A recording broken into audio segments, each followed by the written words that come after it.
নমস্কার, আমি শোভা। আমার নতুন একটা ভিডিওয় আপনাদের অনেক অনেক স্বাগত। আপনারা সবাই কেমন আছেন? আশা করছি ভালো আছেন। আমিও খুব ভালো আছি। তো চলুন আজকের ভিডিওটা রান্নাঘর থেকেই শুরু করলাম। রান্নাঘর থেকে বলতে হচ্ছে বড়মশাই গিয়েছিল বাজারে। তো বাজারে গিয়ে রুই মাছ পেয়েছে। তো রুই মাছ আনার পর দেখে তো মনটা পুরো খুশি হয়ে গেল। তো যাই হোক চলুন, এদিকে রুই মাছগুলো একে একে হচ্ছে পরিমাণ মতন হলুদ আর লবণ দিয়ে মেখে রেখে দিয়েছিলাম। তো মেখে রেখে দেওয়ার পর এই যে দেখুন ভেজে নিচ্ছি। ভালো করে ভেজে নিচ্ছি। আর জানেন তো এইখানে রুই মাছের কীরকম দাম? এখানে রুই মাছের দাম হচ্ছে ওই ১,০০০ টাকা কিলো আপনার। তো যাই হোক চলুন, এদিকে হচ্ছে আমার রুই মাছগুলো প্রায় ভাজাই হয়ে গেছে, এই যে তুলে নিচ্ছি। তো দেখুন মাছগুলো তুলে রেখে দিয়েছি। তুলে রেখে দেওয়ার পরে ওই তেলের মধ্যেই দিয়ে দিয়েছিলাম আলু। যেহেতু ভেবেছি আলু দিয়ে মাছ দিয়ে আর আদা আর টমেটো দিয়ে পাতলা করে একটু ঝোল করব। তো দেখুন এইদিকে আলুগুলো ভেজে তুলে রেখে দিয়েছি।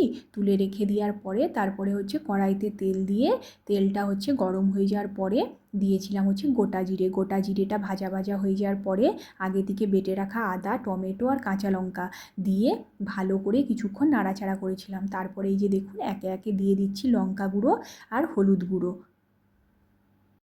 দেখুন এইদিকে আমার মশলাটা প্রায় হয়েই গেছে। তারপরে দিয়ে দিলাম হচ্ছে আলু। আর আলুগুলো একটু ভালো করে নাড়াচাড়া করে তারপরে দিয়ে দিব জল।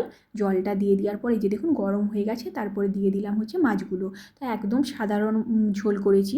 তো রুই মাছের সাধারণ ঝোল। তো যাই হোক চলুন এইদিকে হচ্ছে এটা সেদ্ধ হতে থাক। তারপরে হচ্ছে দেখুন আর একটা সবজি করব বলে এইদিকে কড়াইটা বসিয়ে দিয়েছি। কড়াইটা বসিয়ে তারপর দেখে নিচ্ছিলাম যে কত দূর কী সেদ্ধ হলো। তো যাই হোক চলুন, এদিকে আমার সেদ্ধ প্রায় হয়েই আসছে। আর এইদিকে হচ্ছে কড়াইটা বসিয়ে কিছু আলু আর হচ্ছে করলাটা ভেজে নিই। তো চলুন এদিকে আলু করলাটা ভাজা হতে থাক। আর হচ্ছে ভাজা হয়ে যাওয়ার পরে তারপরে সব কিছুই নামিয়ে রেখে দিয়েছিলাম, আর দেখানো হয়নি। এই যে দেখুন হচ্ছে তারপরে খাবারটা বেড়ে নিচ্ছিলাম। দুপুরে যেহেতু আজকে ছুটির দিন তাই বড়মশাই আর আমি দুজনে একসাথেই খেয়ে নিয়েছিলাম। তো চলুন আজকের ভিডিওটা এই পর্যন্তই। যদি ভিডিওটা ভালো লাগে অবশ্যই একটা লাইক করে দেবেন। আজকের মতন টাটা, আবার দেখা হবে পরের একটা ভিডিওতে।